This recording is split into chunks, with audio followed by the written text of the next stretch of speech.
today I want to talk to you guys about going on vacation as a farmer or a gardener. And this is something that a lot of people might not consider when they start a garden, or maybe they want to get into farming. I'll specifically speak to farming, and vacations are hard to come by as a farmer because you have a lot of responsibility. All these plants need care almost every day, or if something bad happens, you need to be there to solve the problem. Maybe the irrigation stops, maybe you had an animal come in and tear out one of the lines, or they teared out some of the bed. The chickens need to be fed. If you have other animals, then you're talking about even more responsibility. Animals exponentially raise their responsibility and commitment level to farming. So I just want to talk about what I've planned for my little vacation. So I'm going to be camping, 4 nights and 3 days from Thursday until Sunday. I just put in a lot of these transplants into the ground and direct seeded these beds. I direct seeded some spinach over in this corner. I have seedlings over here in my nursery area. Okay, so what do I do? What's my strategy? How should I make sure all this survives until I come back on Sunday? All right, so let's start with the chickens. If you've seen my chicken video about how I set up my coop and everything, you'll know that in those feeders I can fit about almost a month's worth of food for them. So that's full, ready to go. In the back I have a 55-gallon drum that feeds the poultry nipples right there that you can see. So they've got water for a month. So food and water, they're good to go. They're completely safe inside of that inner cage. There's no way to get in for any animals. So they just go in and out of the coop, and there's no issues. They're easy. The only thing I don't have worked out for them is their eggs. So I've got my landlord collecting the eggs for me. So in the future, I'd love to figure out a system where, they could lay eggs for, a week, and they would roll down and just be captured by something. But then they go bad, so you need someone to collect them. So that's how I'm dealing with that. Okay, now it comes to the issue of all these transplants. These were put in the ground in the last couple days. This lettuce I planted last night. So we're talking real baby. It needs lots of water. And unfortunately in San Diego, it gets hot in October. And we're looking at this weekend getting up into the low 90s. So this stuff's got to stay wet out here, especially I've got carrots and beets sprouted here. It's got to stay wet. Here's my strategy. I'll show you my timers here and what I did. Because of my unique timer situation and using a filter, and I have 2 timers, basically what I ended up having to do, this was the best case scenario. If I had a fully customizable timer, if Orbit could build something, that has a little bit better software in there, then I could fully customize the programming, but I cannot. I can run my program at 3 different times, but I can't have 3 different programs for 3 different times. That's what I want to be able to do, but this timer does not allow me to. So basically what I've done, this timer opens my valve to get water.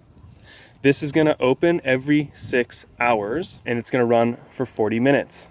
This is gonna run, it's because I can have 3 times on this timer. It's gonna run at 5, 11, and 5 p.m. Those are all 6 hours apart. Okay, the first one's 5 a.m. The first one on this one's 5 a.m. Okay, run for 40 minutes. Every 6 hours, it's gonna kick on and run for 40 minutes. Okay, this just turns my water on and off because I can't have this filter under pressure constantly. So now this is gonna run, and then with this timer, you have 4 individual valves, or they call them stations. And station 1 is my personal garden. Station 2 is all that kale, chard, and mustard greens you saw on the spinach bed. That's gonna run for 20 minutes, 3 times. And then I have my carrot, beet, and lettuce beds. They're gonna run for 21 minutes. I just like to have the valve open once the whole cycle is completed so that the water will drain out and this whole system isn't under pressure. So this is gonna run at 5 a.m., 11 a.m., and 5 p.m. At each of those 3 times, the beds will run for 20 minutes. Okay, so this is my strategy. I don't know if it's gonna work perfectly, but an hour of water spaced out throughout the day should keep those beds wet enough to keep the seeds wet, keep them germinating, keep the roots happy.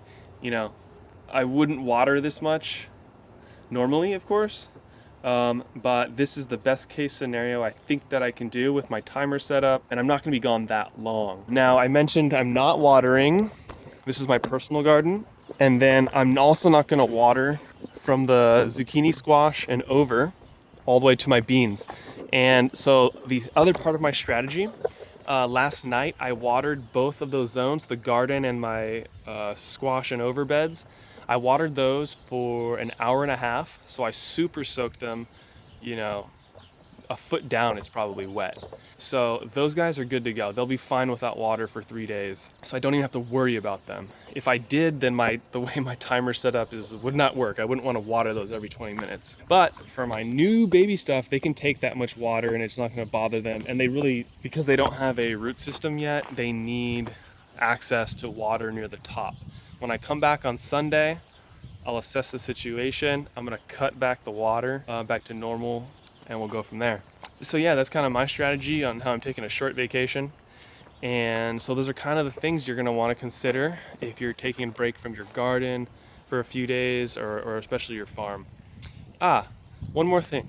Okay, I've also got seedlings to keep alive. You know, they look pretty good. They need maybe another 5 to 7 days of sun to get big enough to where I want to plant them. I don't want to ask my landlord to have to water these every day and like have to deal with that, or have him forget or something. So what my plan is for these, because I'm going to water them right now, so they only got to stay alive for Friday, Saturday. So I'm going to get them as wet as I possibly can, and then I'm going to cover them with these covers. And these are just little 1020 plastic covers. It's like a little mini greenhouse that just sits on top of your trays, and that'll help to retain the moisture and keep the humidity within the box here. So the humidity just keeps circulating, and it's hard for the moisture to leave, so it'll just stay in here and keep it wet. So I'm pretty hopeful that by doing that, they'll last till Sunday. And when I get home Sunday, give them some water, give them back in the sun, and then transplant them in the next few days. This wall right here is a north-facing wall. This receives no sun at all. No risk of drying out. It's just going to be, the only thing that could cause it to dry out is the temperature. Plastic covers will keep it protected from any direct sunlight and any wind, and keep the humidity trapped within the 1020 tray. Lots of things to consider, lots of things to keep alive. It's a big issue when you're thinking about becoming a farmer. You know, you got to ask yourself, can you give up certain things? Can you give up taking a random 1 week vacation that your friend says, hey dude, let's go do this for a week, let's go backpacking in Europe, blah blah blah. You know, unless you have an employee or a family member that knows how to run your operation, you can't go. All your stuff's going to die. It's really important to know if that's okay for you, and if you're comfortable with that. If you have animals, you know, more than chickens. Chickens are pretty low maintenance on the livestock scale. We were talking sheep and goats and cows and pigs, things like that need a lot more maintenance and time and food and water and movement and all of that. You know, good luck. You're never getting away unless you have employees or a partner or something like that. Think about those things and your lifestyle and the lifestyle that you want to live and all of that. You know, maybe there is a way. You know, a lot of farmers, they'll just go hard for 6, 7, 8 months, and then they have a long winter where they just get to chill out and do whatever they want. So for them, it's not that crazy to not take a vacation for 8 months, because they know that winter's coming and they get to just, sit back and chill because it's all snowy. You know, here in San Diego, it's a little crazier because it's year-round growing, so it's even harder to take time off. Kind of end of August, September and beginning of October is kind of our slow, almost winter season, because it's so hot and dry. It's hard to sprout things. You can't put your winter crops in the ground yet because it's so hot. So we have a little different kind of crop planting schedule here, being here in San Diego.